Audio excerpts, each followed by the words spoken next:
Hello and welcome to the very last edition for this week on the Morning Brief. I'm Jeffrey Uzama, as always, with my people. My people, why are you following my hand? My people, you didn't say well, say my people, my people. Okay, I'm with my people, my people. My Jeffrey, my Jeffrey. My Good morning, welcome to the Morning Brief. Yeah, absolutely, everybody's glad it's Friday. Yeah, Friday. We're live for you in Lagos. I'm Kaido Kikili. Yes, thank God it's Friday. Good morning and welcome. And we're live for you from Channels Television's global headquarters here in Lagos. I am Bukola Koka. For a moment, I thought we were somewhere else. Yes, I was like, oh Lord, where's Bukola going again? But let me ask, how's the week been for you guys? Well, I've been struggling with cold, but I'm getting better. How's it been for you guys? Well, two things, really. I like the fact that this week had a lot of rain. And the rain seems to be getting angrier by the week. So last week or 2 weeks ago, the rain was angry. On a scale of 1 to 10, that was like 6. But this week, it was like 8.5. So I'm not worried what will happen next week, but I want everybody to brace up because I don't know. Just get ready. Just get ready, brace up. So your structures, check them, ensure that all of those drainages are cleared. You saw what happened in Lagos yesterday with the flash flood. That's on the one hand. But guys, on the second hand, is the fact that it looks like India is not joking. I saw an Indian movie, and just at the end of the movie, guess what they played? The music they played, Afrobeats, Indian version. And I mean, once India enters a space, I don't want to say forget it, but guys, you could feel the Afrobeats from the beats to the strings to the vibes. The only different thing was the language. The language, right? So I don't know. Burna Boy, Davido, Whiskey, Ashake, and Thames, the rest. And the Kuti family. And they have come. They're not coming. They have come for you. And it's quite interesting, really. So at the end of the day, it looks like, well, should we be excited or worried? I'm not sure what it is. Is it excitement or worry? But Kayode is worried. That's why he's raising concern here, because he believes that as soon as India enters a thing, the scaling is massive. You know, their population is quite huge. Over China right now. China and India put together, they're like half of the entire world. So it's a big one at the end of the day. So let's hope that at the end of the day, India will not do what Kayode is actually afraid of. I'm struggling. I'm trying to make sure that I don't say the wrong things, but so that India will not feel like, what do you people mean? But India, please, this is our time. Allow us. Please, allow us to enjoy our time. This Afrobeats, how long has it been, by the way? Just been managing our Afrobeat and so getting some Forex with it. Where's the Forex? Yes, we're getting a lot of Forex. So reggae had its time. India, you did not come to that space. Why Afrobeat? Excuse me, Oh, please. you guys, get over it. Yes. I think we should be excited, really, because, you know, it means that Afrobeat as a genre of music is selling Nigeria in a very effective way to the world.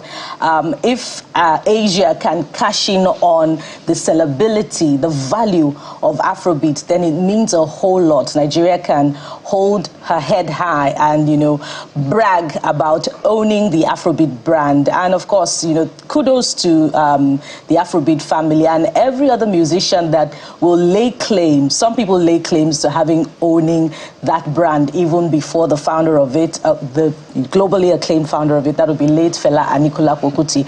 And you know, it reminds me of something a colleague was saying earlier on in the week about how Nigeria, alongside some Asian country, I can't remember the name now, has its food as a staple in almost every country of the world. If you enter one country in a part of the world, you can find a Nigerian restaurant where you can eat Nigerian food, you know, alongside Afrobeat. So that says a whole lot about Nigeria, guys. I didn't see that like coming. Yeah. What is Nigerian food alongside Afrobeat? They're both selling, they're selling globally. Yeah, they're selling globally. That's it. All right, guys, so, but before we talk Afrobeat and all of that, there's a lot more we have to do on the show. So there's a Friday edition. So, hey, just chill, relax. It's been a very intense week. Absolutely. As a matter of fact, the national grid was shut down at some point. So we need to take things a little lighter. But hey, seriously now, 13 former miners are no longer alive after a rock slide buried them at a mining site in Niger State. And this raises the question about mining activities in Nigeria. The Senate is now calling for better regulation of that sector. But what exactly is going on within the mining sector? Our guest will give us those answers on the show today. And I wonder what those answers would be. Apart from that, we'll also be touching on politics. Is there such a thing as the Obedient Movement Directorate of the Labour Party? The answer is an emphatic no, but that's according to the man that became a rallying point for the movement, named after him, Mr. Peter Obi. So what is fueling this narrative? We'll get to know. Absolutely. But that's not all. It's a big day for Nigeria, and even maybe a bigger day for Coach Finidi George, because later today, pundits will be making notes on whether or not Super Eagles head coach Finidi George is a right man for the job after that clash, of course, against South Africa. So you can imagine the pressure, and now all eyes are on the players, and especially, as we said, Mr. George, as we know him, Finito, to know how informed they are, that his tactics are, and the footballers are. So we'll talk about that right here on the show. Exactly. So I don't envy his job, Kade, today, at the end of the day. So his form, his tactical form, will be brought to question today. You know, he's an indigenous coach, and a lot of people have felt like, oh, why don't you give our own a chance? So later on, at the Godswill Akpabio International Stadium, the nest of champions. Let's see how much of a champion these guys will be this evening, not tonight, as well as what Finidi George will make out of this particular match. So pressure. They say there are two types of coaches, those that have been sacked and those that are about to be sacked. Oh, wow. In football, yeah. That's your orientation football coaches. Fair enough. Those that have been sacked. You never have really a coach. You have those that have been sacked and those that are about to sack. So you don't know about the security of your job, so to speak, until after you've won your next match and your next match and your next match. But we wish our coach prepared. I don't want to be a coach, guys. Mr. Finidi, we wish you the very best. Give us those numbers. We'll be here to celebrate you when we come back on Monday. We hope that this is going to turn out well. But hey, we'll take a quick break. When we come back, of course, we'll bring you our top stories before we get to the very conversations for the day. Join us again right here on the Morning Break.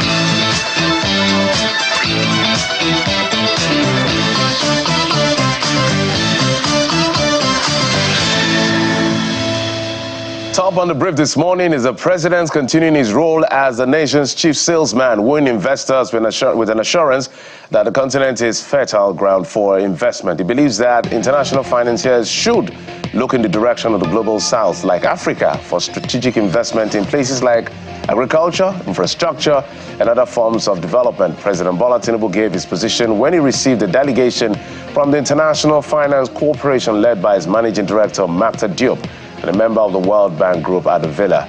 On his part, IFC's MD says the working visit has afforded the team to engage in productive conversations bordering on agriculture, transportation, and regional integration. It was a great opportunity to review the portfolio of IFC in Nigeria. Currently, IFC is the second largest portfolio in Africa, and we are investing massively in Nigeria.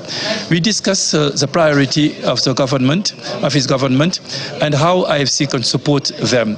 Specifically, we discussed about infrastructure and the need to increase investment in infrastructure for logistics. We discussed about agriculture, where we would like to make even more investment. Just for your information, we are investing largely in fertilizer and would like now to invest more in large-scale agriculture.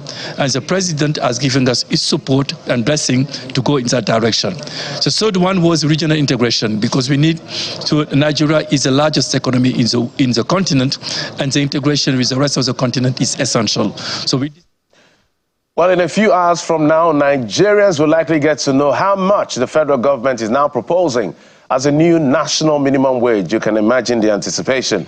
And this is because after last night's meeting of the tripartite committee, the chairman of the Progressive Governors Forum, Hope Uzodimma, says the committee will arrive at a figure by today when it reconvenes by 11 a.m. On the rumors making the round that a figure of about 105,000 naira has been agreed. Governor Uzodimma says no such decision has been reached, but assured that today's meeting will reveal the exact amount. The federal government, as at the last figure, had proposed 60,000 naira, an amount Labour rejected and proceeded on a strike. But after meeting with government, it promised to do better than 60,000. We are making remarkable progress. We've made a lot of progress. Our discussions have been very smooth, and we are almost getting to the point of agreement by all the three parties. I'm sure by tomorrow, when we will reconvene by 11 o'clock, we will reach to some concrete kind of agreement, and that will be the position of that we will present to the plenary for adoption. We are taking a holistic approach to the whole issue, because it's not about minimum wage. Wages should be anchored around our capacity to generate revenue, and the sovereignty of the country is important to all of us. It is not about the workers, it's about Nigerians, and it's about our nation. And we have an obligation as citizens to work in hand with the government of the day to ensure that the prosperity comes. So we're counting down, but there's an assurance coming from the Minister of Finance and Coordinating Minister of the Economy, Mr. Wale Edun, asking everyone to calm down over the issue of the national minimum wage. He gave that brief response to reporters when he was asked about the negotiation by the Tripartite Committee after meeting with President Bola Tinubu, who asked for a new minimum wage template and its fiscal implication. Mr. Edun had met with the President in company of the Minister of Budget and National Planning, Atiku Bagudu, and they were part of those who participated in meeting with a delegation of the International Finance Corporation at the Villa. The mining collapse in Shiroro district of Niger State that left at least 30 persons dead has perhaps prompted the Senate to seek further strengthening of the mining regulations by the federal government. The Senate maintains that it is in line with global best practices and also calls for security deployment to mining communities to prevent further intrusion by informal miners. The resolution by the members of the upper legislative chamber follows a motion by Senator Sani Musa on the urgent need to address incident of rock slide which buried 30 persons in Farindoki community of Niger State. Some landowners in the FCT may be in for a shocker if the resolution by the House of Representatives is implemented by the FCT Minister Nyesom Wike. The lawmakers in the Green Chamber are asking that land allocation in the FCT between January 2023 to August 2023 be withdrawn. Part of the reasons for this resolution by the House is that there was no FCT minister in office from May to August 2023, and also resolved to investigate alleged fraudulent allocations within the same period. The House therefore resolves to A, investigate all allocations of land in the name of the Minister of the FCT Abuja given within the period of 29th May 2023 to the 21st August 2023 when the office was vacant. Secondly, that all such lands which are subject to litigation or multiple allocation should be identified and their allocations withdrawn by the Minister. The Secretary to the Government of the Federation, Senator George Akome, has berated Labour over the shutting down of the national grid, describing it as treasonable felony. Senator Akome says organized Labour must be circumspect in pressing home their demands for a minimum wage, a reversal in electricity tariff hike. The AGF laid bare his mind while addressing the National Executive Council of the Christian Association of Nigeria in Abuja. Everything this government is doing is people-centered. President feels it. Our people must rise up. They must have something in their pocket. It's not just question that you say that you want 100,000, if you want 100,000 and there's no productivity. And all we're looking at what productivity, power sector, this is what we're doing, and so on and so forth. Look, when you go on strike, you give 15 days notice. They didn't. But nowhere in the world has Labour tampered with the national grid. You don't, it's treason. Treasonable felony is economic sabotage. You don't do that. And normally, when you go on strike, just say yes. Don't go and beat people in the office. People who are in the office are beating them, they must go away. It is never done. I have a civil service background. I joined the service after I left the university, rose to become permanent secretary before I ventured into politics. Well, in what sounds like an appeal and a notice, this is in business. The Acting Director General of the Securities and Exchange Commission is asking stakeholders and key stakeholders in the capital market to collaborate with the Commission in addressing substantial issue of unclaimed dividends, which currently stands at a staggering 190 billion naira.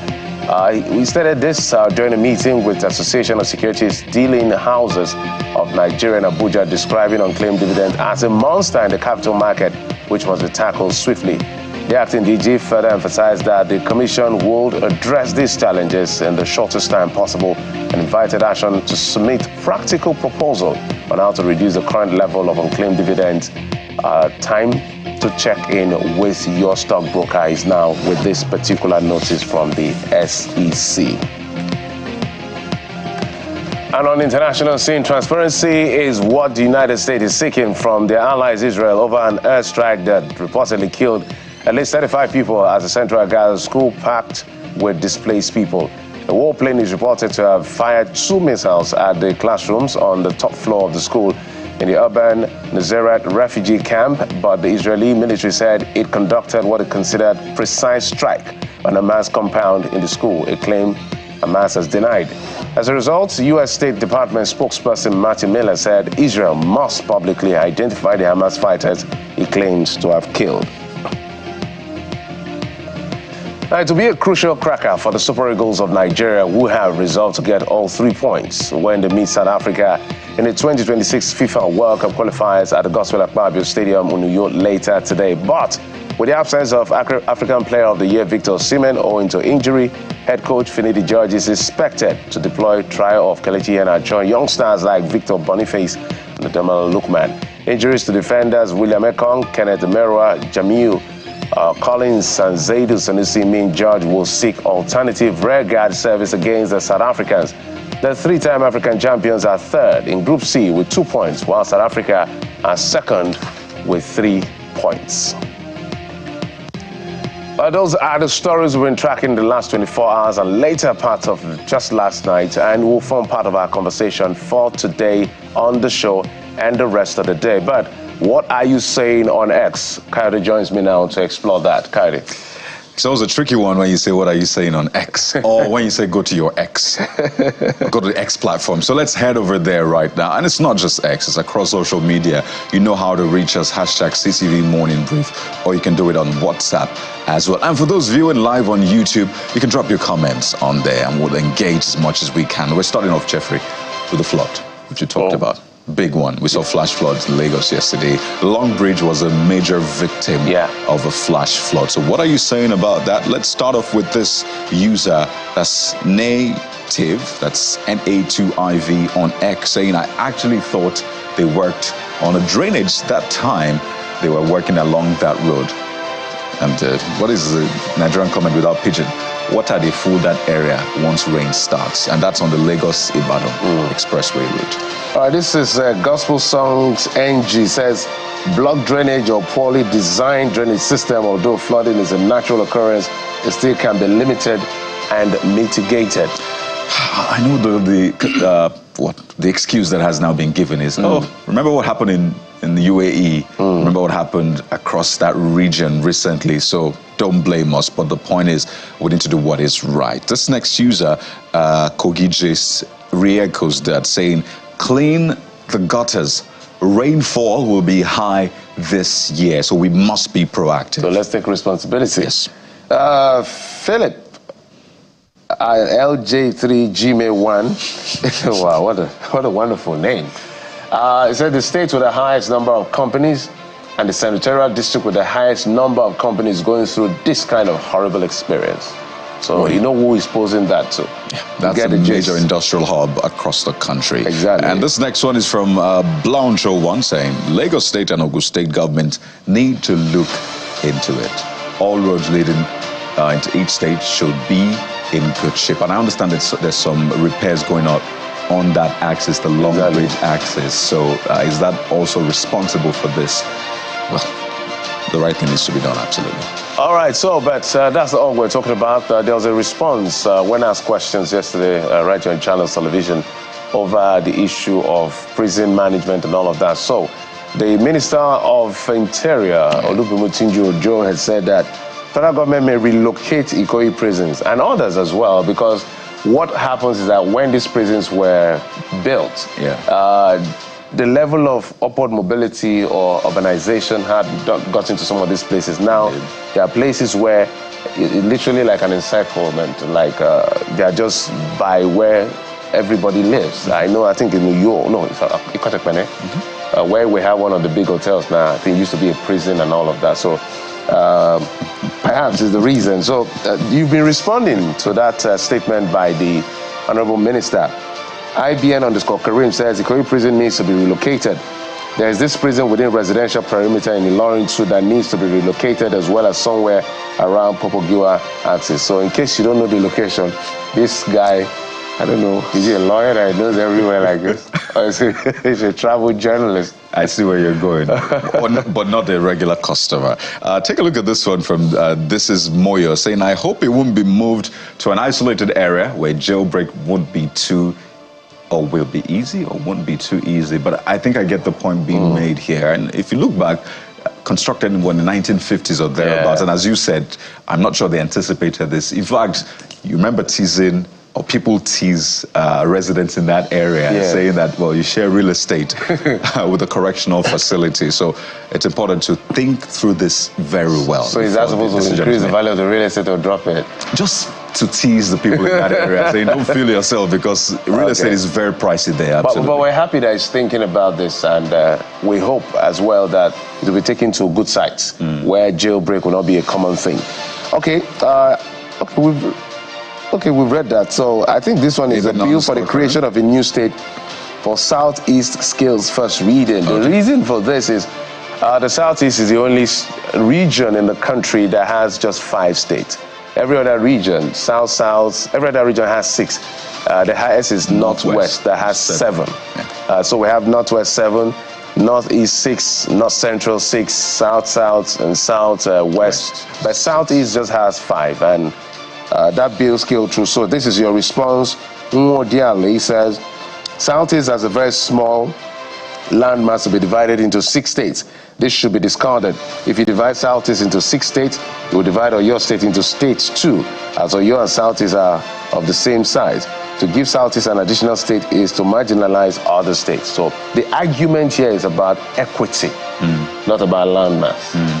I guess that's what the argument is. Right. You can also question the issue of productivity, economic viability. Right. So it's an argument, that's why it's in the National Assembly. Because the argument will also be, what about some states in the Northwest, for example, that you can combine? So should they have extra states as well? Since like Niger State. You get it. Niger is big. So, well, that's why it's at the National Assembly. The debate will go on. This next one is from Eze Oshime. Says, that's not my region. That's how this used to start. But they are long overdue for it. All other regions have 6 states, some have more. So why should there be just 5 states? Or why should theirs be just 5 states, says? All right, 4man123 is your name. It is still a bill that requires constitutional amendment, so it will go to all of the 36 states houses of assembly. And I don't think, apart from the 5 states, no state will approve it, since they also have a state creation request in the National Assembly. I can bet it can fly, and they should grant all state creation requests. This issue of state creation, let's put it in context, is always a debate. And one of the debate is economic viability. For Southeast, they are talking equity, but we'll also look at economic viability. Over 70%, let's say it clearly, by data, over 70% of the states in Nigeria, if you remove federal allocation, if they were companies, they will pack up, because they depend on FAC. Over 70% depend on over 50, their revenue dependence is over 50% from FAC. So some are as bad as over 90. I have an idea, Jeffrey. Yep. So we're seeing what the CBN is doing with recapitalization. Right? So should we recapitalize this? How about we recapitalize the states and say, okay, you know what? That. If you're viable, come here. If you're not viable, come here. Let's maybe merge you or withdraw your license. That's just a light note, but it talks about the deep issues which we have, because no state has any business with non-viability. The states have human capital resources, natural resources, the list goes on and on. So it really bugs me. So maybe we can have a recapitalization exercise for states. Those in favor say aye. I was not in the parliament. I was not here. I didn't come to work. Take a look at this next one. It's from Issa Shaibu on X as well, saying, before you know it, every geopolitical zone will demand for new state creation.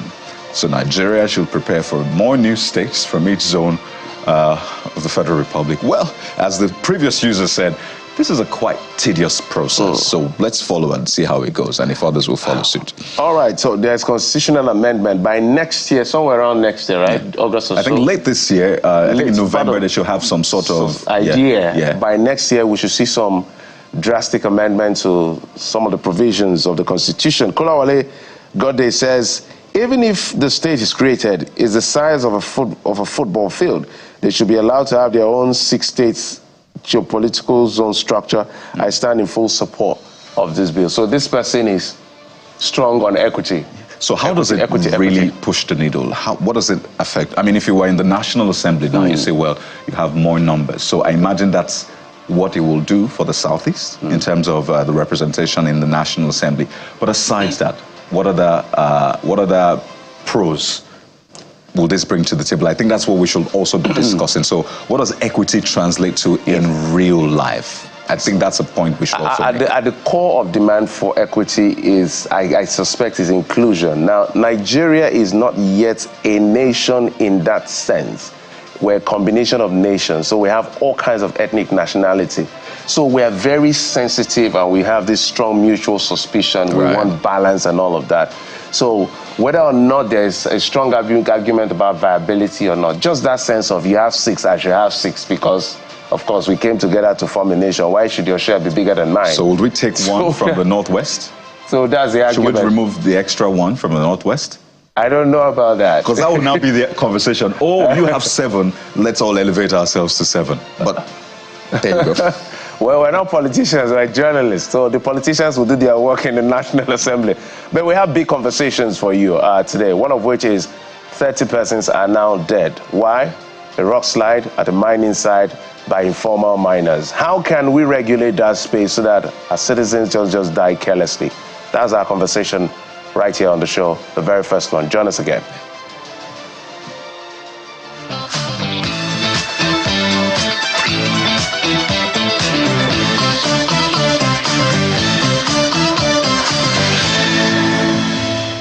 It's a mining site, a registered mining site, and the pit that collapsed is over 40 meters depth. So you can imagine how very serious the situation is. And since the occurrence, as a state government, we have been coordinating with our response partners, particularly at the state level, the State Ministry of Solid Mineral, and at the federal level, the same sister states at the federal level. We've been also coordinating with the security agencies to ensure that a very desperate search and rescue operation is being carried out on the site. The appropriate authorities should, as a matter of urgency and necessity, initiate thorough investigation into the circumstances surrounding the incident so as to identify any existing lapses as they relate to safety regulations and enforcement in the sector. The National Assembly should invoke the powers that is conferred on it by Section 4 of the 1999 Constitution as amended, make the necessary legislation to guide the sector rather than allowing it to the whims and caprices of various government officials, as the case may be. The government is being shortchanged. It's being shortchanged. The government is not having what is due to it. urge the federal government to come out with strict safety measures and deploy adequate security apparatus to the mining communities in order to maintain vigilance around mining areas to prevent further incursions.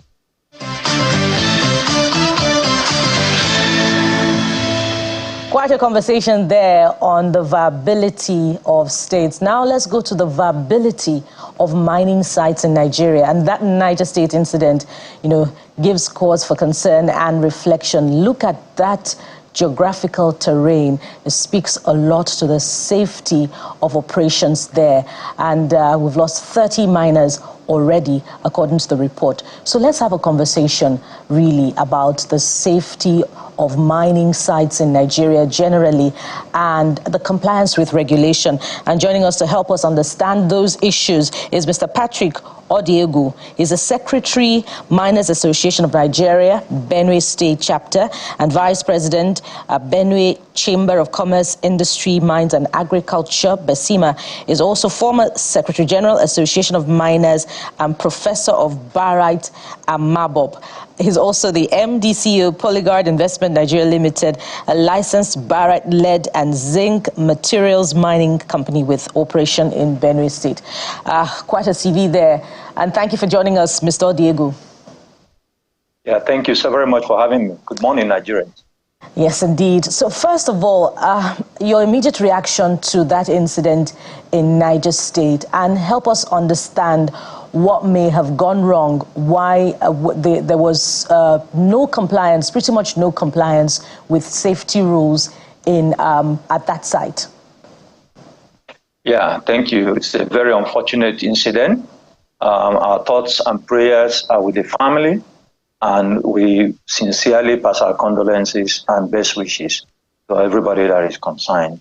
And also may the souls of those departed, may their souls rest in peace. Actually, if you look at those videos that was circulating, you will see one thing that was very evident. You will see that the materials close to the pit is still very near to the pit. So the functionality of that mine is absolutely not in the best of shape. And that speaks actually to one of the critical elements that we need to look at. If you talk about safety, you must first of all fundamentally address the issue of funding. Funding is very, very crucial. It's the center of everything that has gone wrong in this very particular incident. With the right set of funding, you will deploy the right set of capacity, the right set of equipment to be able to push back the overburden in order to expose the mineralized vein. So what happened is that most mining companies or small-scale mining companies, we are now speaking about Nigerian miners, fundamentally. And it's very, very important that we kind of understand that if we want our citizens to participate in development of our national economy, such as mining is very crucial to everything that we do in life. You can't talk of agriculture without really taking hold of your mining sector. The same thing on energy. Power, you can't do power without coal. You can't do power without thermal energy. There's so much that, and it must come out from the mine. If you're going to do drilling, you need mineral that will enable you to do those drilling. So mining is not something we can take for granted. And for us to maintain ownership, Nigerians' ownership, we have to address the issue of funding. If you watch this video carefully, you will see that the earth around the mining pit is still close to the mining pit. That is a no-no. When those materials are very close to the pit, there's always room for slide. Those materials can push back in because you are beneath those materials and you are chipping into the earth crust. That will bring a lot of vibration, and that can also make it to slide and bury everybody beneath. So the first thing we need to do is to look at the mining system that is applied. And in the root of those mining systems is actually funding. Nigerian solid mineral sector is not properly funded. Let's speak about this thing, and it's important that we address this issue. You talk about safety, you must talk about funding, because it's the funding that will enable you to deploy the right safety method that will keep everybody safe. Mr. Odiegu. Yes.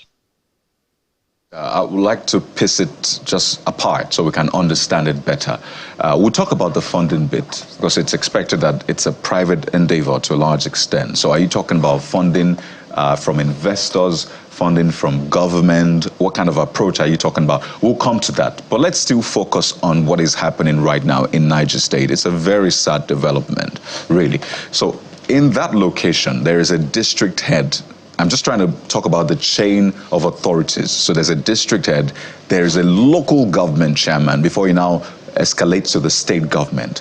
Now, what the state government is saying is that, well, mining should not have been going on in that area because there's been some sort of ban on mining because of security, incidents. The security situation is not quite safe. But mining was going on there, even though it's been called exploration. They said it was exploration and not mining. So how can such activity be going on, and such massive activity, not just 2 people, not just 4 people, over 30 people in that location, and safety precautions were not adhered to? The authorities are saying they are not aware. How is that even possible? Yeah, and thank you, Coyote. I think you have gone to the roots of the issue. Mining is not just an all-commerce game. There are steps that you must take to be able to have the compliance to mine. One of those compliance is license, but you don't just go and obtain license. You will start with, first of all, local acceptance. The community must issue to you a consent letter that signifies that they've accepted you to come into the environment to exploit those resources. That is the fundamental. So there is no way any mining activity can take place without knowledge of the local people. There's no way, it's inconceivable. So when you obtain the consent, you will now proceed to the MCO, Mining Cadastral Office in Abuja, to place in your application. It is the application that will verify those information that you have submitted. And they are duty bound under 45 days to be able to issue a response. Either it's an approved or rejected. So in that case, the community must be aware. The leadership of the community must be aware. So with regards to what happened, and you mentioned something that the company is actually licensed to explore. And that's part of the issue that is happening in Nigeria in most cases. Mining companies continue to do large-scale mining with exploration license, which is actually against the law. If you need to mine, there are steps that you take. One of those fundamental steps is exploration license. Now, when you are issued an exploration license, as the name suggests, is for you to go and search out 2 things. Is there enough quantity of that material that you are looking for? Is there enough quality of those materials that you are looking for? Because those are the things that will enable you to mine in a profitable manner. And in the course of doing so, you will know at what point is those material found in the earth crust. Is it close to surface or is it deeper underground? If it's deeper to the surface, then you have to deploy a different mining system, which may be underground mining. And if it's close to the surface, then you have to do open cast mining. Now, mining, as we know, is highly destructive. It will devastate the environment for that asset, for that result to come out. Because the result is expected to change, to start again a new chain of economic activity that will replace the one that you are destroying, because ordinarily it's a farmland. So if there are minerals there, it is assumed that those minerals has multiple value that can create more farms in the areas where there are no minerals and bring more development. So it's supposed to be a win-win situation. But unfortunately, sometimes accidents do happen. But in this case, looking at the topography, looking at the image that we're seeing, I can say that it's an accident that was actually forecasted. It was just expecting to happen. Because if you are going to mine, and there is nothing like small scale, large scale, there is mining. And if you are going to mine in a safe environment, then you have to remove the overbody out of the mineral sites, out of the mineralized vein. Because what is actually is valuable is the mineral that comes out from the earth crust, is the ore that comes out from the earth crust. Any other thing is considered as waste. Those wastes can be a challenge if they are not completely evacuated from the mining pits. And that's where the challenge is, because some of those miners are poorly funded. So they tend to cut corner a bit. And sometimes you have people that are operating with exploration license and actually doing proper mining. Those are the things that can be interrogated because it's not legal. I will say so. How much of training do you think is required? Because they're talking about regulation and strengthening regulations, but how much of training do you think is required, given the fact that we need to factor in that the rains are here and there are possibilities that come with environmental occurrences like this? Thank you very much. Training is continuous. There is no amount of training that will be too much training. Because as you are going down, you're being confronted with new information. You are seeing new things that has not really been forecasted. As you do your drilling, it's only if you're our senior prefect, Dangote and Boa groups. Those are the people that have the capacity to drill multiple boreholes. In so doing, they will be able to have a lot of information before they start opening up their pits. Most mining in Nigeria does what is called generally as explore mining. So while you are doing exploration, you are equally mining. But for you to do that legally, you have to have the right set of license. To work with exploration license and you're mining, you are just inviting the evil day. Unfortunately, such evil day is here. But I hope that the company has the right set of license. If not, they will have a lot of difficulty to explain themselves. But that said, what we want to do is that mining company must look at weather condition at all times. The same way pilots look at weather condition is the same way mining and people that deals with nature, agriculturists, they must look at weather condition. Because if there is no rain, a farmer is in trouble. You must forecast, you must have an accurate forecast that there's going to be rain before you start your operations. The same thing in mining. If you are having a pit such as this, and there's rain, you must have a restraint that people shouldn't go in because the risk of subsidence is very high. So what is there is that the training aspect is something that we cannot underestimate. And I believe that international training, ITC, right, is a federal government body.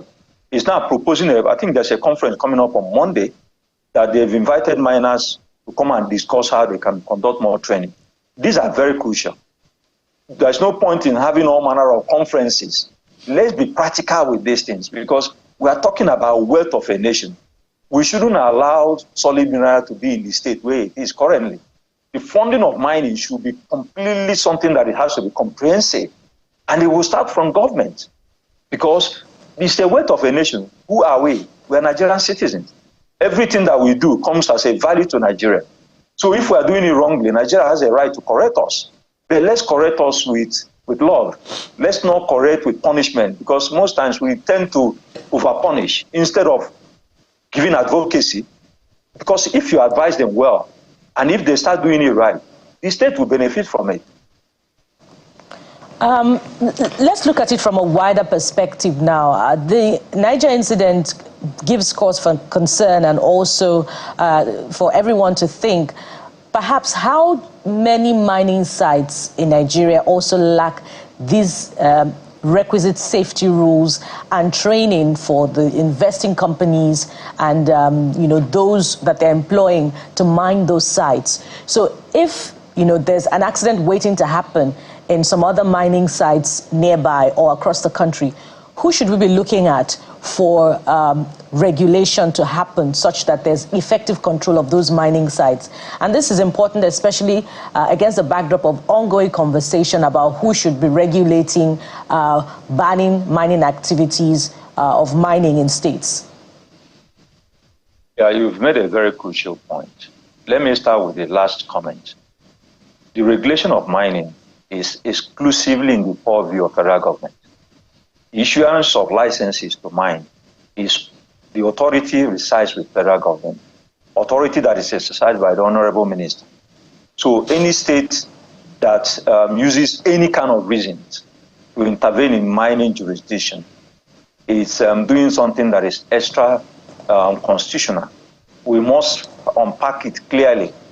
If you go to Taraba State for over 1 year now, they have exercised rights over mining, which shouldn't be. If things are going wrong, if there are insecurity, there are so many provisions that is available to state governments to use to address those things. And I believe that insecurity is general. So are you stopping farmers from operations? So what we need to do is that we need to look at Nigeria and look at a country that is so blessed, a country that needs to be loving and treating citizens in the right way so that citizens can contribute to actually development of our country. Because as Dangote pointed out, no investor can come to Nigeria and develop Nigeria. It's us Nigerians from all different walks of life, from different thugs that will develop Nigeria. We have vested interest in the development of our country. So to that extent, state governments are not doing Nigeria justice by intervening in mining. They are doing it, and I can sometimes understand the reason, because mining is an economic activity that should bring value. We are talking about state government not having resources to run their affairs, sometimes, but some mining companies also are mining and not reporting. So there has to be a proper synergy. With regards to who should be in charge, every state government, every state has a mines officer, federal mines officer, that is representing the minister in the state. This federal mines officer have staff, but they are poorly staffed and they are poorly utilized. Mining is a big business. Every nation today is critically looking at their solid mineral sectors. Some are looking for critical minerals, some are looking for transitional minerals, some are looking for energy minerals. So there are various needs that is meeting the exigency of our world today. Look at mobile phone. Mobile phone has changed. Look at today, everybody is talking about artificial intelligence. You can't do no intelligence without mining. There is nothing you can do without mining. For you to produce anything, there has to be mining at the back end of it. Now, the minister, I must give him a lot of kudos because he has come up with a regulation that is saying clearly that we want to be able to process our mineral in country, which is very good. But pardon me there. If I may comment, Mr. Diego, there may be well over hundreds of mining sites in the country, even if it's within the federal government's jurisdiction to monitor, to regulate mining in the country. Will it be realistic if you consider the amount of resources required to deploy regulation, physical on-site regulation to those sites? Shouldn't the states have some form of control because of the proximity, state proximity? It's a no-brainer. Yes, I don't think really there's anything wrong in states having an interest because, where is the minerals located? It's domiciled in the state. So the state has a vested interest. But the vested interest should be in partnership with federal government. And most states has Merenco. It's an agency that actually works with federal government and state government for the interest of the state to be protected in mining. Right? So what is happening is that states their body language is not only about the productivity that comes out from the mine. Their body language is the licensing of the miners. They want to get into that jurisdiction of licensing miners. And the reason why they want to do that is that every mining company pays a service fee to federal government for benefit of having that license. That is a fee that you paid up front. So the states are angling for such. They might not come out directly to say this, but they're looking at it as a low-hanging fruit that they can easily grab. But we need to look at it from a general point of view. Now, mining solid mineral, it has a counterparty, which is liquid mineral.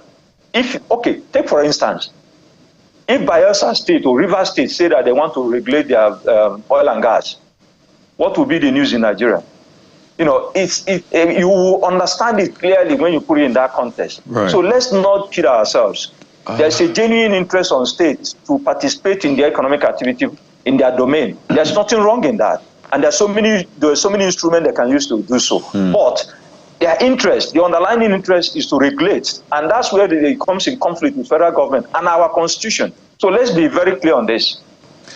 This incident hurts deeper when you just think through the process. So you have young men, maybe women as well, waking up on a Monday morning to go to work. They found some sort of work, not paying as much, obviously, but at least something to do.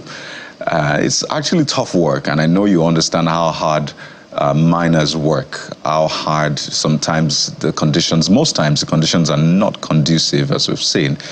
And since Monday, they've been buried in that area. It's just sad, mind-boggling to think about that, what they may be going through. And it looks like hope is fading really fast. for them. In fact, reports we've heard, some have even died as a result of that. The Minister for Mines and Steel, last time he put out a tweet on this was on June the 4th at about 5 p.m. thereabout, saying that they're actively monitoring the situation at the mining site operated by African Minerals and Logistics Limited. So the minister mentioned the name of the company that is managing that particular site.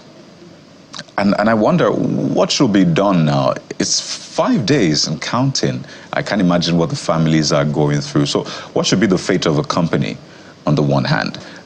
Who else do you think may have dropped the ball? Because the police were saying there was even an ambulance on site. It is heart-wrenching. Our heart goes out to those miners. You actually depicted the picture very well. These are Nigerians that to make a living. So it's very, very disheartening that they find themselves in this condition. It's very, very heart-rending. But let's also look at the company position. Questions need to be asked. What type of license does the company have? That's a very critical question. Are they operating with an exploration license? They will have a lot of questions to answer. Are they operating with small-scale license, which is given only to Nigerian companies? Because it assumes that we don't have much capacity as a local, company. Now, if they are working with a mining lease, which is the Apex license, which is given to companies that are assumed to have done some fundamental works, you are not expected to have an ambulance at a mining site. No, you are not. You are supposed to have operational readiness. Should, in case if accident happen, what will be the next course of action? I can see excavator there. Maybe this excavator, if they were there in the first instance, they would have actually removed the overburden. You can see those overburden hanging there. And those are the danger. Because those overburden is supposed to have been well removed out of the site. Well removed, right, out of the pit. Because if you don't remove those overburden, they will come crashing down. So their safety management is a bit questionable. I must say that. Now, on government regulation, the federal mines officer in the state knows by right every miner that is operating. If any miner is operating in the state and they don't have their records, I must say that that operation is illegal operation. Now, when you talk about small scale, sometimes people mix artisanal mining with illegal mining. Illegal mining is somebody that is operating illegally. He doesn't have any license, just coming out and being law by himself. When you have a license, you are bound to operate under the ambit of what the license prescribes you to do. It can give you an opportunity to explore. That does not give you a right to mine. But on the other hand, you can go back to government and say, look, during the course of my exploration, I was able to discover these minerals. With the permission of government, you can dispose of those minerals to help in your cash flow management. It's allowed also. It's there in the Mining Act. So let's also know this. Sometimes you see things from first value. You will know there's an underlying regulation that is supporting the activities. But everything has to be looked at in totality. But the critical point I want to make, and I want to beg Nigerians to follow me on this. Let's look at our solid mineral from a serious intent. Our solid mineral is very important to development of our country. Pardon me, Mr. It is not secondary. Pardon me to comment quickly. You just said something important.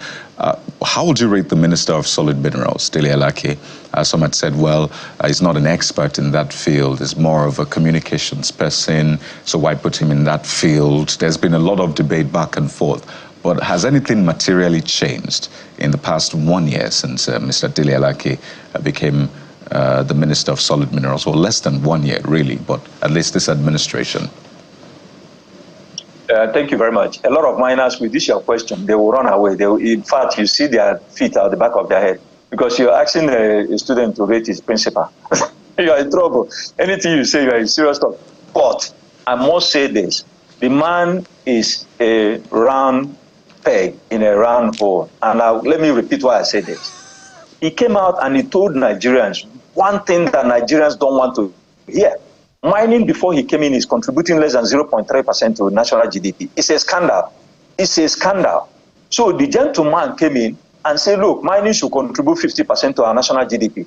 People were like, what is going on? Is this man okay? From 0.3 to 50%, where is he getting his numbers from? I was among the people at last mining week.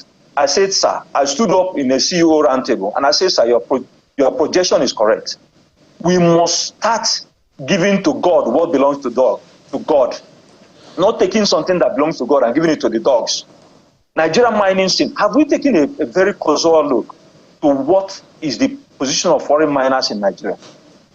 If you go to most cities in Nigeria today, going into those cities, if you look closely, you will see Chinese companies, you see Indian companies. I don't want to really mention names, but you will see a lot of foreign companies doing large-scale mining, exporting products from Nigeria. And while Nigerians are still sleepwalking ourselves into disaster. So the minister is coming out and saying that mining is a big business. It's a business that should be structured, that should be supported. So I rate him highly. So people are coming about and saying, oh, he's coming with a communication expert. What has he got to? Look, mining is nothing but something that is knowledge-based. Knowledge, nobody has monopoly of knowledge. There has been mining engineer that has been on since 1940. Yes. If I may butt in, okay, for me, there's a difference between a great plan and results. So perhaps Kayode is asking for results, but we've seen that you've posited his big plans to increase contribution to the GDP. But if we go back to the issue of the day, what, in your opinion as an expert, could pass for an unavoidable accident, and what could be avoidable accident when it comes to the issue of mining, caving-ins and rock slides and all of that?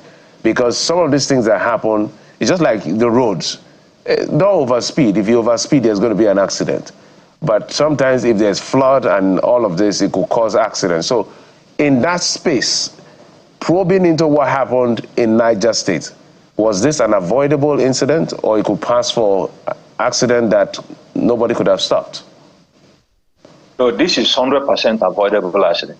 100%. There is no way, and I can hold my head high in saying this. If you are having overburden material close to the mining pit, accident will happen. Accident will happen. It's just a question of when. There is no way you will have those amount of overburden that is not pushed back. Even established mines that has benches do have cave-ins. Not to talk of when you even have benches and you are walking underneath 40 meters, I was told, or 40 feet. There is no way those material that you are seeing up there cannot slide if you continue to shove into the earth cross underneath, right? Because those movements that you're creating will be touching those material up. So after a while, they will lose balance and they will slide back in. So there is no way. You must cut out your overburden. That's why mining is very expensive. A lot of miners run away from this. And some of us that have been in mining have been really not been given the right support that we should get, or the right accolade that we should receive, because we didn't focus on production. We focus on making sure that the mining system that you're applying is fit for purpose. If you don't remove your overburden material from the pit, there is no way you can prevent accident. It's not in your hand. If you remove the overburden from the pit, yes, you have actually done what you're supposed to do, and bench. So that is speaking to the mining system that is applied. Small scale mining, you can't go that deep. If you go that deep, accident will happen. Small scale mining, maybe somebody is going down maybe 1 meter, 2 meters, anything more than that, and the overburden has not been moved, you are cutting accident. And if it happens, we should not blame anything but ourselves for what has happened. So that has to be well unpacked. But the critical foundation to making sure that these accidents are prevented, to having a robust health and safety system at work, is to get the right funding. Our banking sector need to actually come and answer their name. They need to answer their name. Nexim Bank, Bank of Industry, these are development banks. They shouldn't be sitting on the fence. They should have mining experts as part of their workers. That you bring in, most times when you bring application, they are looking to receive assets outside the mining site for funding. That is not how it's done all over the world. Now, they can say that Nigerians don't have the right data or enough data for you to intervene. And I disagree with that. Because everything you do in mining, even when you're not mining, in a large-scale operation, you are still generating data. It's about the confidence that we depose on ourselves. And that confidence must be high. We must increase it.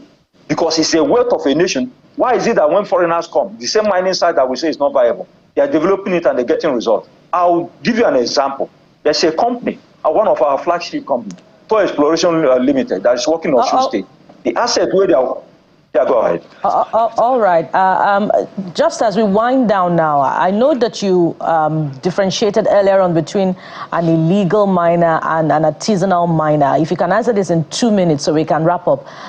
Who should we be looking to do a roll call of miners, mining sites, such that we can differentiate between those two categories, and of course ensure that there is safety in Nigeria's mining sites? We know the number of mining sites that there are, and we have all the regulations that we need to have. So, and how should henceforth the federal government engage with the states to achieve this? Thank you very much. Critical question. I think the minister has launched something last month for digitalized mining monitor. We have to go Internet of Things. We must use the technology to solve these problems. Technology, you can monitor everywhere in Nigeria from one point of view. From one room, you can monitor every land space in Nigeria. So that is the way to go. We must use the technology. There is no point in having mine matcher that is here, but they are not there. But with technology, you are here and you are everywhere. You can monitor things from a point of improvement, not from a point of punishment. Even when you see somebody that is mining not the right way, you can train the person, and the person become an asset to the state. So I'm not actually the person that will say punish. No, let's retrain and let's invigorate and let's fund mining. Mining funding is it's a must. I'm calling on CBN government. In fact, I'm calling on our president to the same way they intervene in agriculture. They must first of all do mining, because you need mining to be able to do agriculture. You can't do fertilizer without mining. You can't enrich the soil without mining. So mining is extremely crucial and very critical. Yes. Thank you. Critical for safety and revenue. We'd like to thank you very much, Mr. Patrick Odiegu, who is the Secretary, Miners Association of Nigeria, Benue State Chapter. Thank you so much for helping us understand the issues and bringing it to perspective. Thank you for coming on the program. Thank you very much, and God bless Nigeria. And from mining, we switch to politics. What is this hullabaloo about the Obedient Movement Directorate? Does it still exist, or it's not in existence anymore? We'll have answers to that critical question after this time out. Join us again.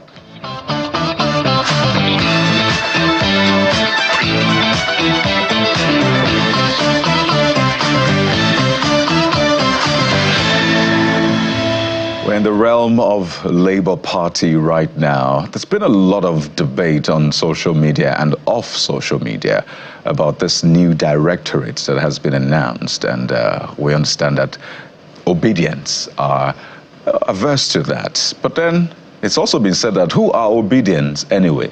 We'll get all of those definitions and at least clarity to that matter this morning. We have joining us via Zoom Dr. Yunus Atanko, who's the chief spokesman, Obidati Organization. He's live with us via Zoom. And right here in our studio is Dr. Abayomi Arabambi. Gentlemen, good morning and welcome to the Morning Brief. Good morning.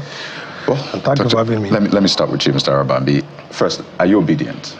No, I'm not a member of the I'm a member of the Labour Party. So you're not obedient? No, okay. I'm not. But let's also deal with your position in the party, because we know it has been under contention, and that's why you notice I just called your name. So you have Mr. Obiora Ifo, and there's you as well. Who is the National Publicity Secretary of the Labour Party? So we can clear that before we delve into the other matters. Well, I have the instruction of the National Chairman to be here this morning.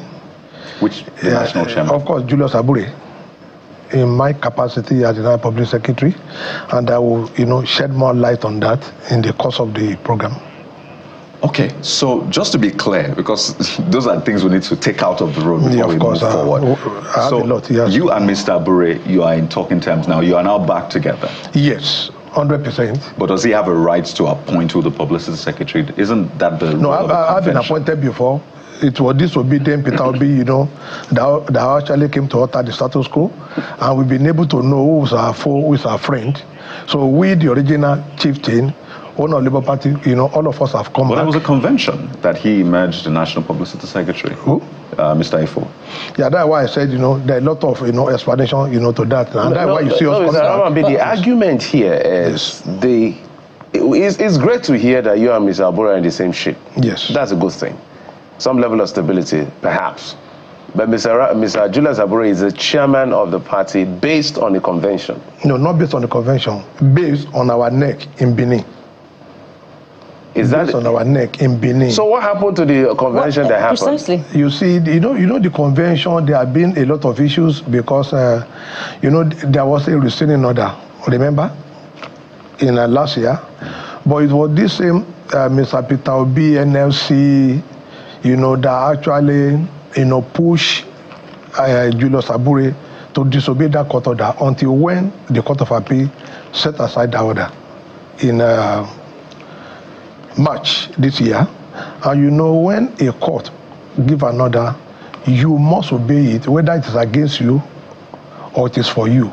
So these same people are now the one even saying we have suspended Abure, somebody has removed Abure, even when they knew all of them planned the convention together, but something, between them happens, and that was why you see Mr. Peter be coming out to say, oh, I'm not going to regulate the convention.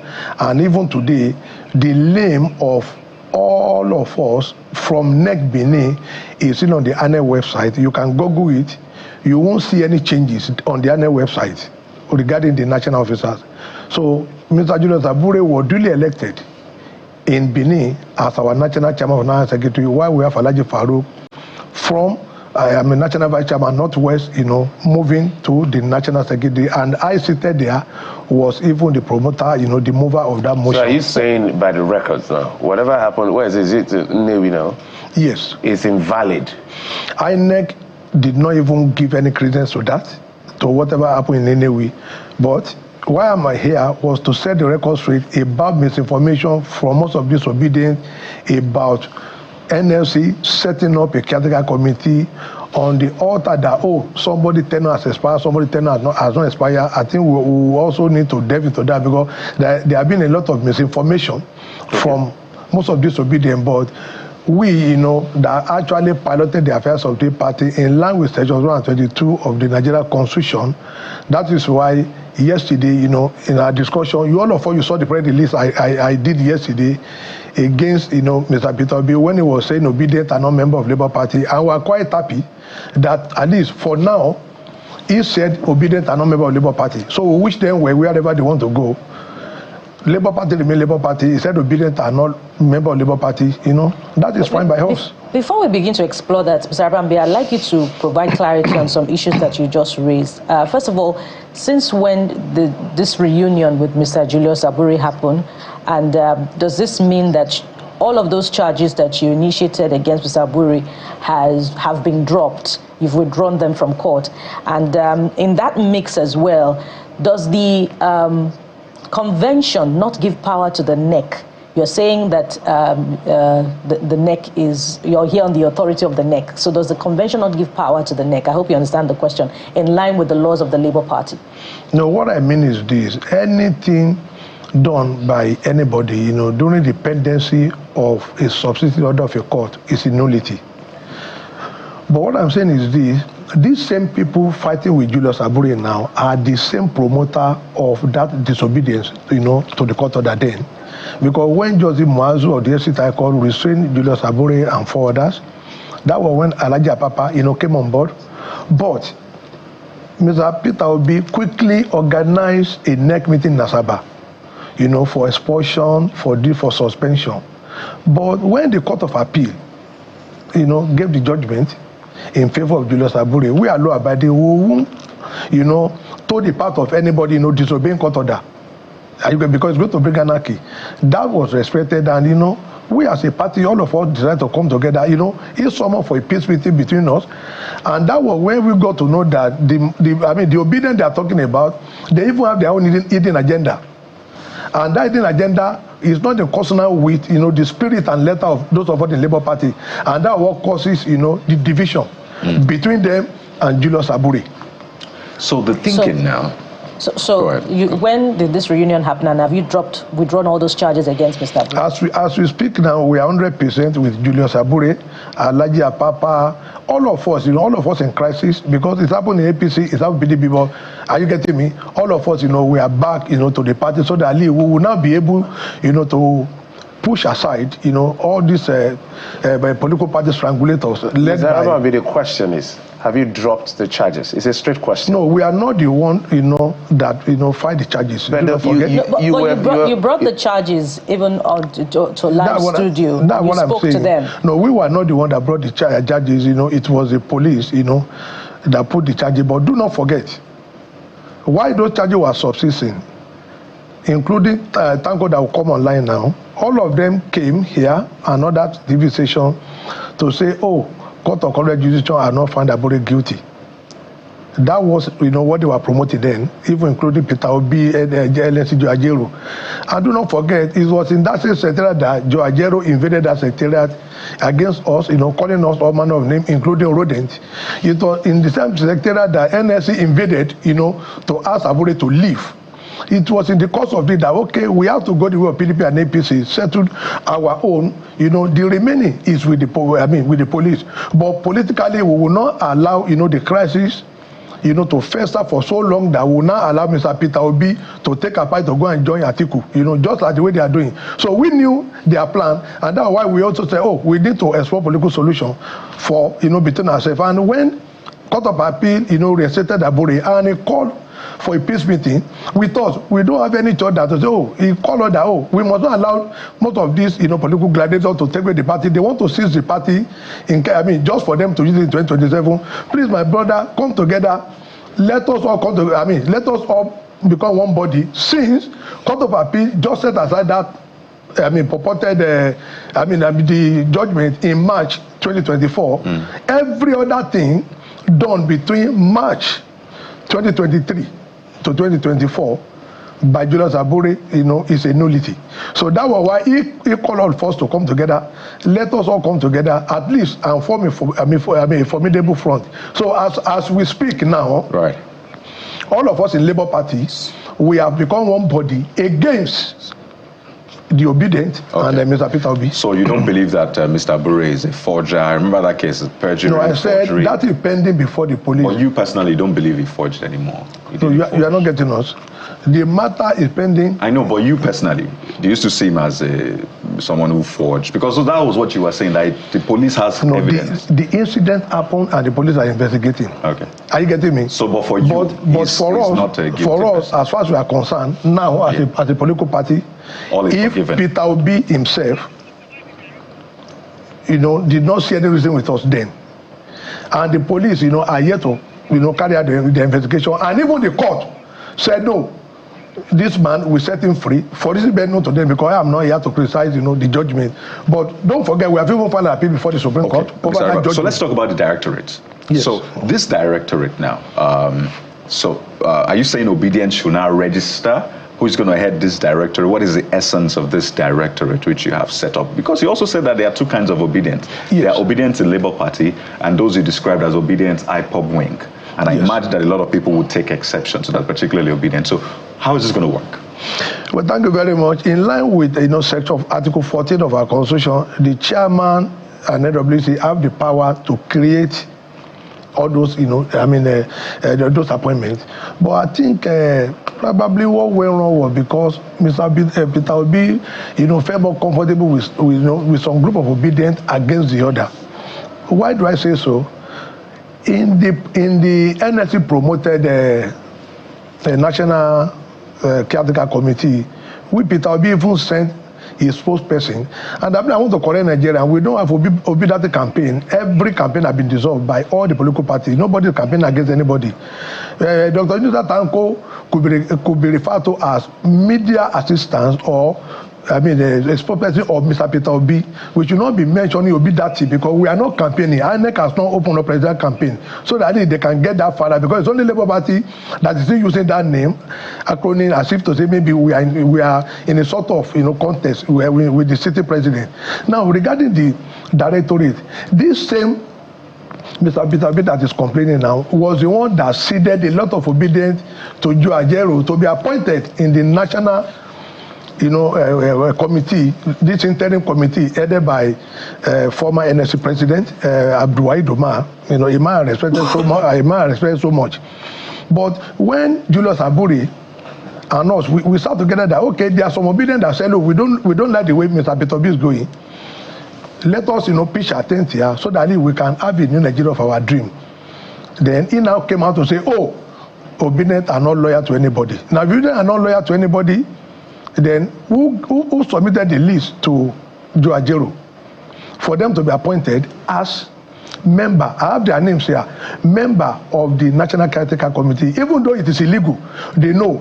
Mr. Peter Obi supported it. He supported it 100%.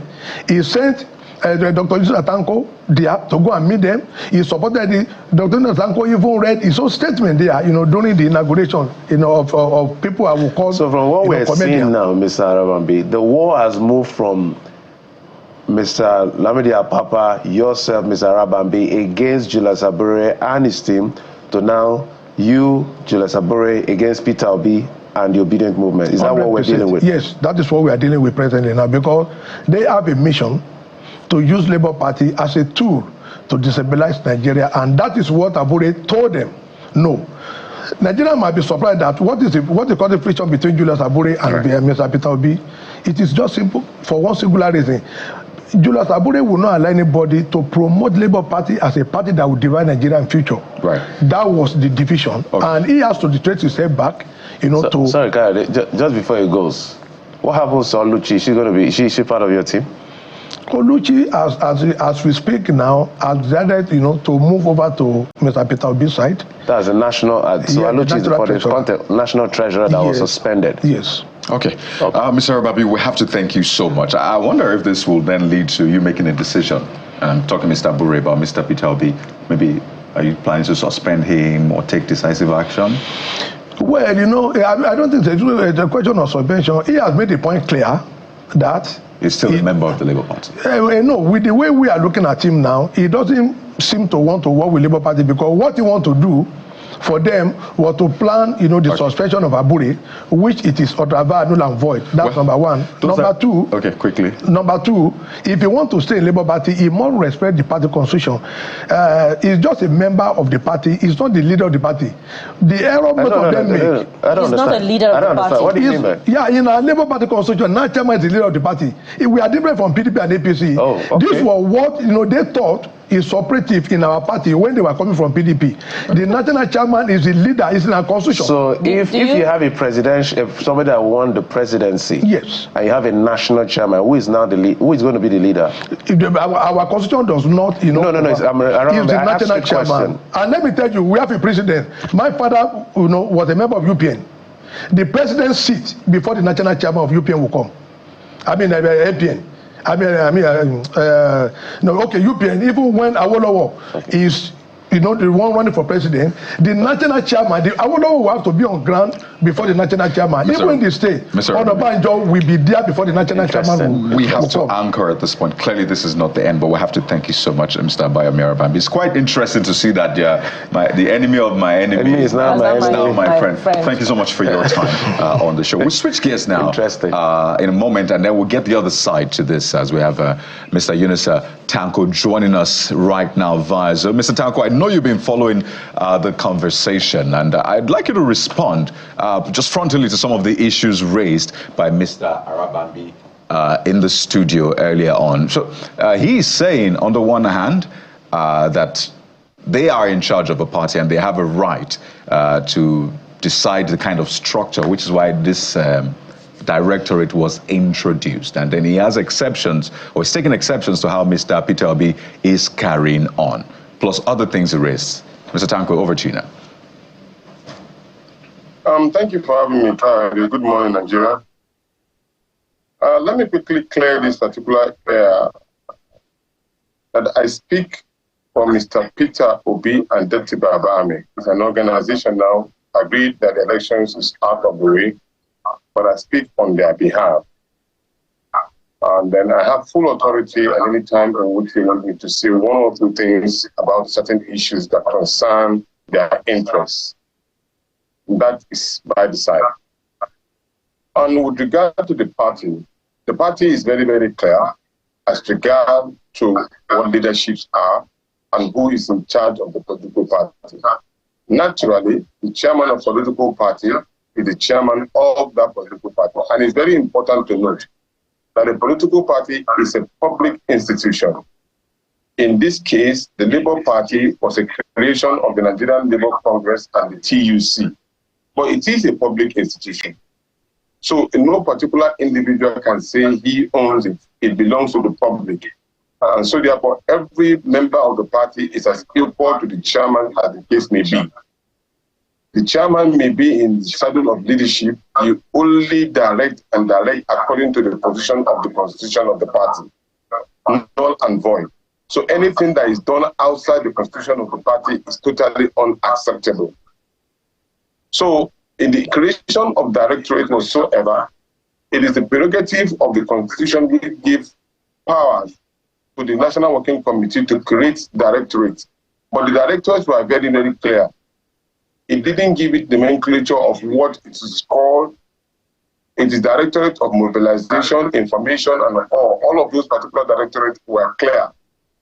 And that is where I was made the Director of Information on Media of the Labour Party as at the last time before the Innewi Convention. So these are clear. But when you say you are now giving a directorate to a particular group of individuals, don't forget, there are different groups of individuals that can join a political party. The constitution of the party also recognizes that groups can join the political party, individuals can join the political party. So what it simply means is that you can have a directory for Unity Tanko group, you can have a directory for Kayode's group, you can have a directory for an obedience. So it doesn't work like that. You can have only a directory for mobilization, which is clear in the constitution of the party. So when His Excellency rejected that particular issue as regard to of obedient movement giving a directorate, it insults the sensibility of the group, the obedient group. Let me make a clarification. The obedient movement is an entity of its own, because what we believe is that every home in Nigeria has one person who is an obedient person. And let me explain further. An obedient movement is they are a group of people who are interested in good governance. Nothing more, nothing less. And then the messages of His Excellency Peter Obi resonated with this individual. And so what it was captured as an obedient movement. But is the obedient movement bigger than Labour Party, Mr. Tanko? Is the obedient movement, is it bigger than the Labour Party? Oh, far, far bigger. Far, far bigger. It's bigger than the Labour Party. It is. So, because it is a movement of its own that have a life of its own. What they are interested in is good governance. Even if the Labour Party is doing something that is wrong, they are ready to challenge it. Let me go further. Even His Excellency, if he does something that is not in line with good governance, the obedient movement will challenge it. So you have you have strong reservations about that disclaimer issued by the presidential candidate saying that there's nothing like obedient directorate movement. Yes, now he said it very clear that you cannot. He said that the obedient movement cannot be under the auspices of the Labour Party. It's an independent movement of its own, demanding for good governance. It's not a request, they are demanding, because the youth of the Nigerian states have noticed that our leaders have failed them in every aspect of their dealings. And so therefore they continue to agitate and demand for the right thing to be done. And it is that particular connection, because of the statements and the positions of His Excellency Peter Obi, that have resonated with them, that connect them together. So, Mr. Tanko. And so they walk in that particular line. My apologies. So does it mean that Obedient, they are loyal to Mr. Peter Obi. What are they exactly loyal to? Who are they loyal to? They are loyal to the messages that correct for good governance. And Peter Obi is championing that particular good governance. Okay, so now we're seeing, it looks like the issue of Labour Party is an unending issue. Initially, we saw how Frontal, Apapa, Mr. Apapa, Mr. Arabambi were all in arms against Mr. Julius Abure. This took very long. We spoke to all parties, and now it has shifted gears to now Mr. Julius Abure joining forces with Mr. Arabambi and the rest of them against Peter Obi and the Obedient movement. Where does this leave the Labour Party? Because the presidential candidate of that party, Mr. Peter Obi, says is not going anywhere. Exactly. Right from the beginning, what was the cause of the problem between Apapa group and Arabambi? It was clear. They came out and accused Abure of manipulation, of forgery, and not responding to issue that was raised against him by some of our candidates in Ebonyi State. Meaning that they are asking for the right thing to be done. What they said was that the chairman should shift while they investigate the matter and ensure that if he's found culpable, Mr. Apapa will take over the leadership if the National Working Committee so appoints. That was the cause of the problem. So if that should be the issue, that means that they are asking for the procedures that was contained in the Constitution to be followed. Some of us came out and looked at the Constitution and say that sections of the Constitution alluded to the fact that even if you are to remove the chairman, it must be a constituted authority based on the chapters of the Constitution, which says that an election or removal of the chairman must be done by a national convention specifically called for that particular.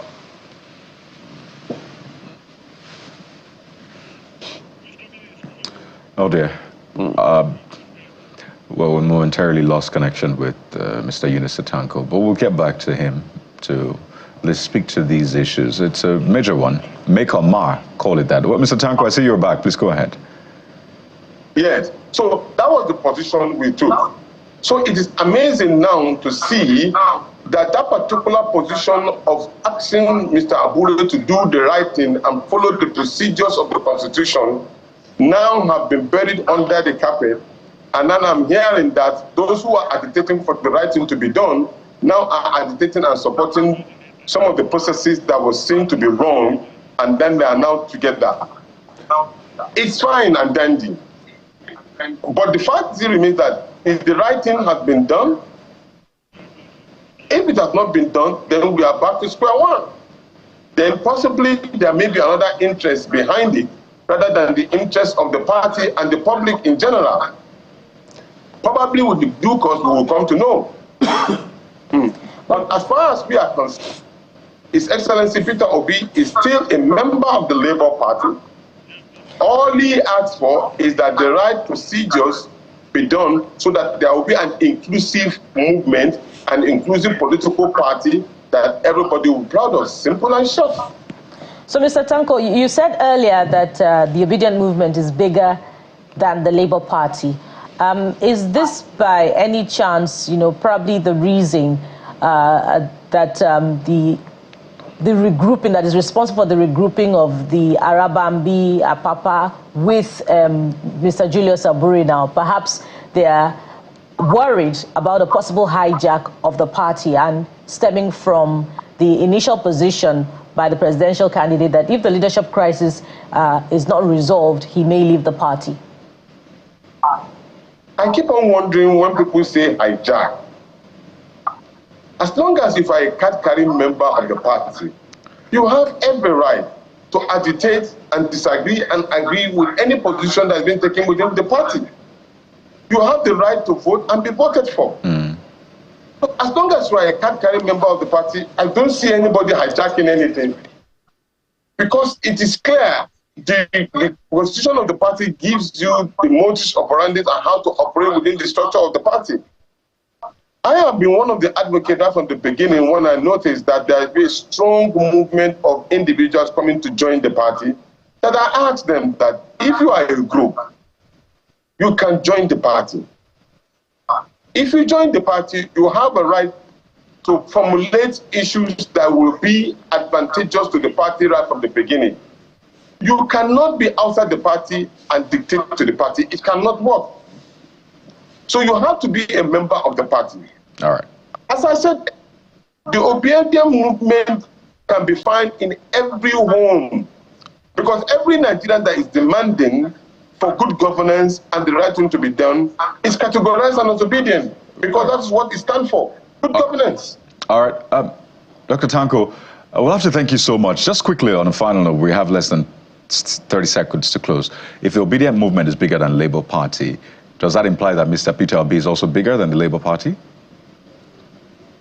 No, and Peter Obi is a loyal member of the Labour Party. All right.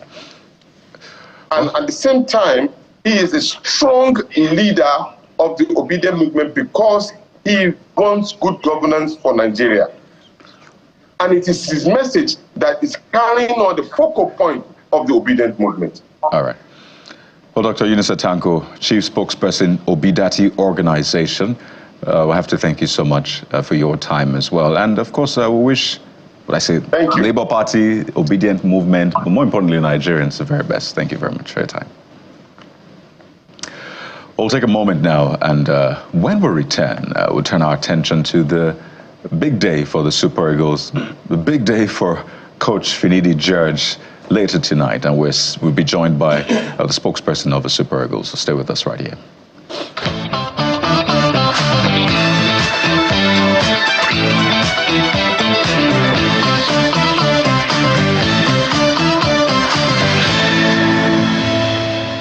AFCON is gone. We all saw the game. We knew it was a difficult one, but at the end of the day, we won it. So that is important. This is a World Cup qualifier. I think we're going to play definitely differently. So the AFCON has gone. This will be a different ball game, and we'll see how it will all play out. So I'm quite confident in our capacity and what we're going to do tomorrow. So I'm not quite worried. AFCON is gone. This is World Cup qualifier. We want to win. We want to qualify for the next World Cup. So all hands on deck, and we'll see how we can push tomorrow to get that victory. The criteria is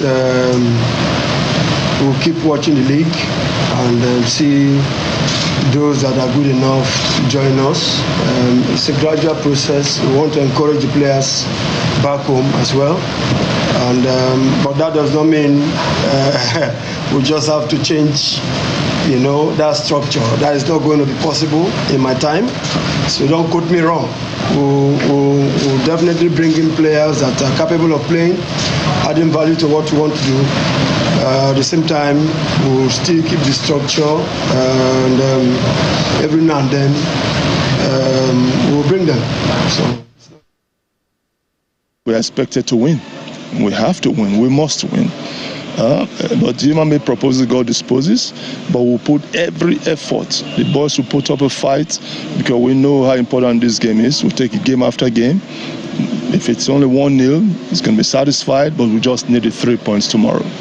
Expectations are high, but I trust our boys can do it. It's a game that we have, mixed feelings about. But knowing what this set of boys did at the AFCON, and also eliminating South Africa, I think that we have the upper hand now, psychologically, because it's a game where we have two teams that are in terms of prowess, probably equally matched. They have exceptional players, we have exceptional players. The only thing I want the team, or I expect the team to do, is bring their A game when going to play against South Africa. But as it stands right now, I think it's nothing when it comes to that. It's just like outside talk, which I think the players as well as the team should keep that out and focus on the job at hand, which is get the 3 points here at home and do the rest away from home. It's for expectations to be high. It's the Super Eagles we're talking about. It's one of those teams that have done well at the World Cup. 2 rounds of 16 qualifications in the past, and looking at the route now to the next World Cup after missing the last one, it's tough for Nigeria. 2 draws in the opening 2 games, so the expectations naturally should be high. It's a home game against one of the best teams on the continent of Africa at the moment, and every Nigerian wants to see Nigeria at the World Cup, and in games like this you want the Super Eagles to deliver, and hopefully they can deliver in this game.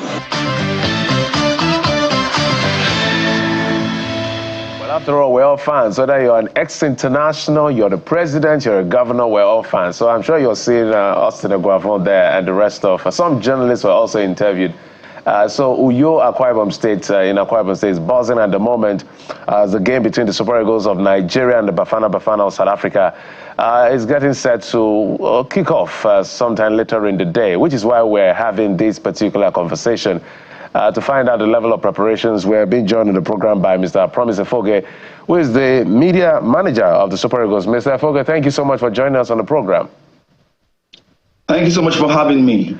The countdown continues, and we can't wait for 8 p.m. when it will be time for kickoff. Exactly. So, but the natural thing appears to be that all eyes beyond the players is on Finidi George. How ready do you think they are for this particular match? What's the level of pressure or no pressure that you're seeing in the camp?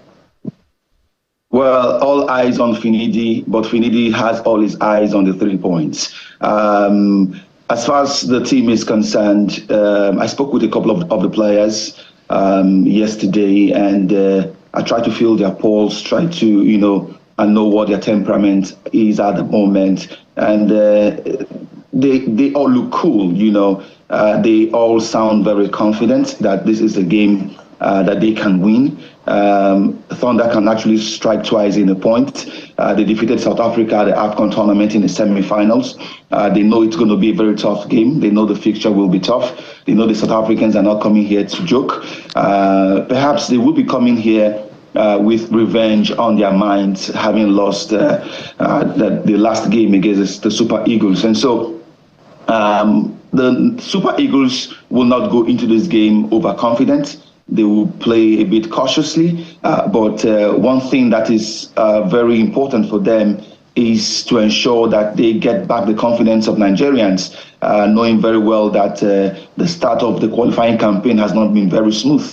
2 games, 2 draws. That's not where the Super Eagles should be. Currently number 4 on the table, behind the Benin Republic, Rwanda, and South Africa themselves. And so, but there's always a second chance. And tonight's game will provide that second chance for the Super Eagles. All they need to do is to get a maximum point, and they shoot to the top of the table. I've always said on programs that these boys are ready to catch up with the rest in the group, and not just catch up, but overtake. The Super Eagles missed out at the last World Cup, the first World Cup in the Middle East. They do not want that to happen again. And so 2026 is one tournament that these boys want to play in. Many of them have not tasted World Cup action before, but they are playing playing under a coach that has played 2 World Cups during his playing days, and that alone is an inspiration for them.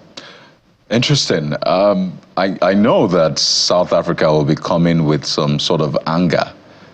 They have a grouse against the Super Eagles, coming off what happened during AFCON, and the history between both teams. So this means a lot for them, and you know how driven the Bafana can be on a good day.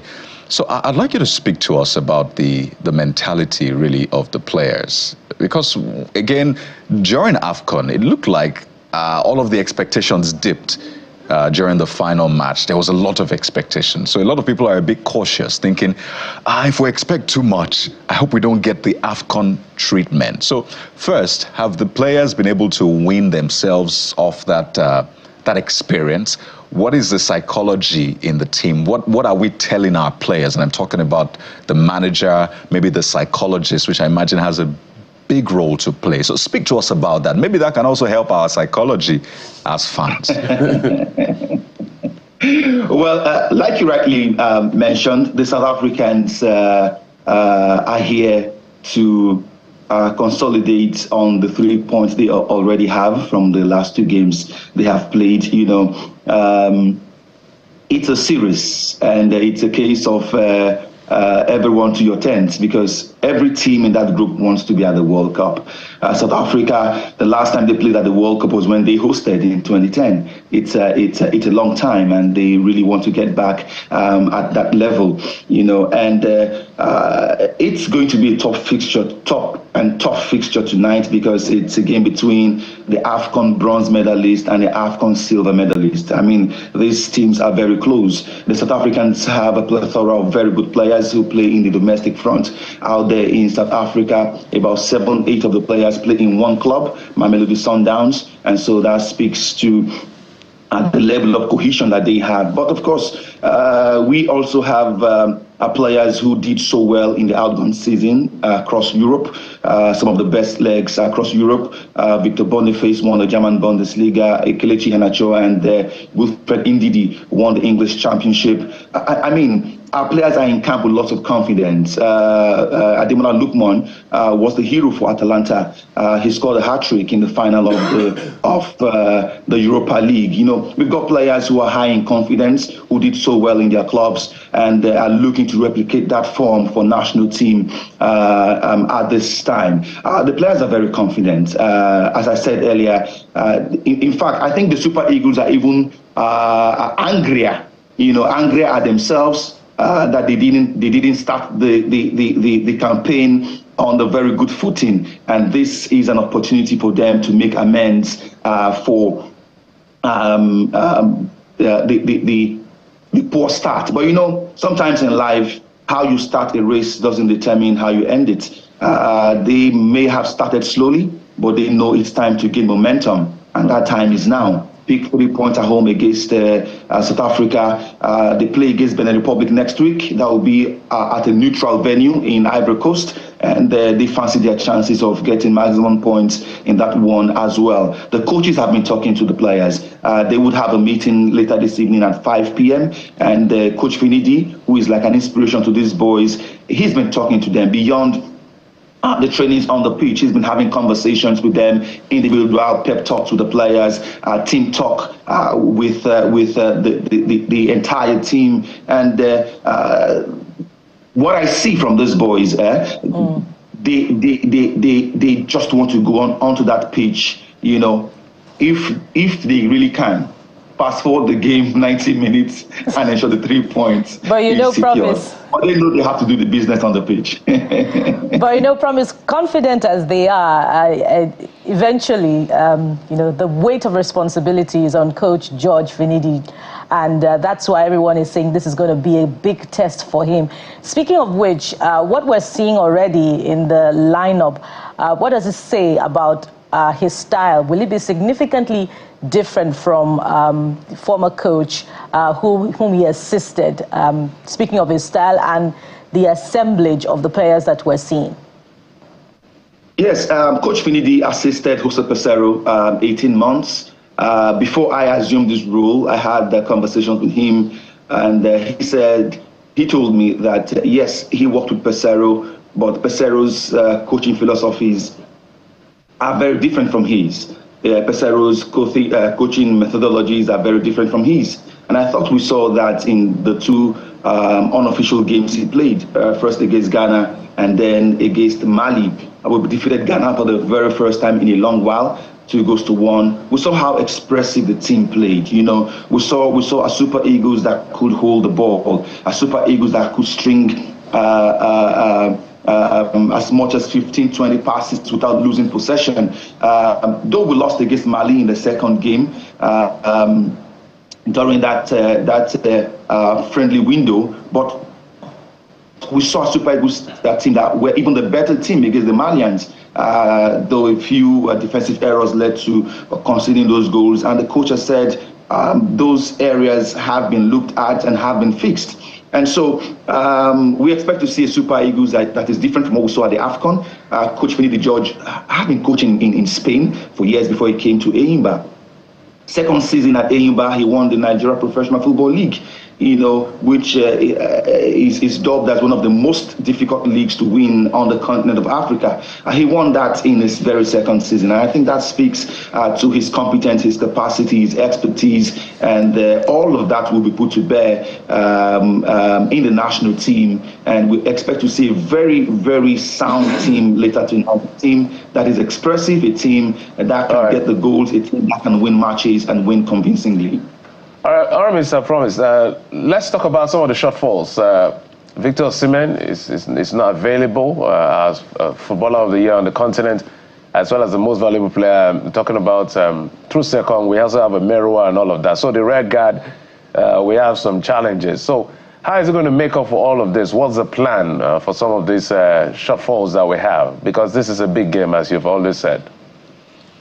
Well, that is why it's a squad. A squad is not made up of one player. In the absence of Victor Osimhen, there is another Victor, in Victor Boniface, who won the German Bundesliga. He was a key player for Bayer Leverkusen en route winning the Bundesliga without losing the game. In the absence of Troost-Ekong, he's got Taminu, who plays in Tanzania. Fantastic defender, solid rock. Shemi Ajayi is in camp. Kenneth Omeru is not here as a result of injury. But Wilfred Ndidi is a player who is solid in midfield as a defensive midfielder, but can also deputize in the heart of defense. So the coach actually has options. He has options in the squad, which I believe he will be exploring later tonight. I'm seeing analysis, and it's been said that he prefers a flat back for two defensive midfielders, an attacking midfielder behind the centre forward, and then you have the traditional wingers. And we want to see a Nigerian style of football that is, that is pressing, the kind of, the style that doesn't give the opponents a breather of sorts. Of course, you don't lose sight of your defense as well. So I wonder how he's fashioning a style, because I know he's not had a lot of time really to ground the players in whatever style he's trying to introduce. So I would like to hear maybe what the plans are in terms of formation, tactics, and the rest. And also, it's been said that we didn't see a pre-match conference, correct me if I'm wrong, even for the Bafana as well. What do you have to say to that? Okay, Coach Finidi is one who doesn't like to place emphasis on formation. He rather places emphasis on getting the players to know what to do at the right time. And he's always said, as far as he's concerned, his players should know when to defend and know when to attack. And what that simply means is that sometimes you might, get to set up your team per a particular formation. And if the players fail to interpret that formation, it could be disastrous. And so for Coach Finidi, for every player, you know when to go for the ball, you know when to attack the ball, you know when to defend the ball. And so it's a case of possibly a mass attack and mass defense. And in terms of how he wants the team to play, well, I didn't get that, sorry. I thought you were going to talk about the pre-match conference now, because people are saying, are we shielding our players and all of that? That was the second part of my question. There was a pre-match conference yesterday at the stadium in Uyo. There was a media parley on Wednesday as well, where the press was allowed to talk to every of the player. Every of the player were available for the press to have conversations with. And the two most senior players were available at the pre-match conference yesterday evening. That's Wilfred Ndidi and Kelechi Iheanacho. And they answered questions fielded to them by members of the press. So, Promise, as we wind down, let's find out what's the scoreline in your own expectation. What are the boys trying to say? We're going to get 2-0, 3-0, 1-0. What exactly is the scoreline? Because we want to win, as you said. Well, at this stage of the qualifiers, the number of goals you score might be very important, because we've seen situations where teams edge others by goal difference, So for a team that is down but not out, a team that is fourth on the table at this time, a win is a win. The Eagles just want to get to win this game, even if it will be by half a goal. The 3 points are most important at this time. When the Super Eagles get to climb up the ladder and perhaps get to the top of the table after these 2 rounds of games, then we can begin to think about how many goals we need to score to augment number of points that we have. But at this time, it's about the win. The 3 points are most important. Professor Foke, media manager of the Super Eagles of Nigeria, wish our team the very best tonight. And thank you for coming on the program as well. And congratulations on your appointment. Yes, I think that's in order. Thank you so much. Yes, indeed. Congratulations, Promise. It's good to see you on this side of the divide. Thank you so much. Thank you for having me. I almost got covered. Okay, I understand. Okay, well, I was just joking. Football divide. I was just joking. Promise and I understand. No, we understand. I promise I understand. We understand. That's the program for today and for the week. We'll be back again next week right here on Channels Television. I'm Jeffrey Uzama. Thank you for watching. Do have yourselves a fantastic weekend. I am Bukola Koka. Well, no pressure to Super Eagles. I mean, it's not like 200 million Nigerians are watching, but we wish you the very best. I'm Kayode Kikido. Have a great day and a great weekend.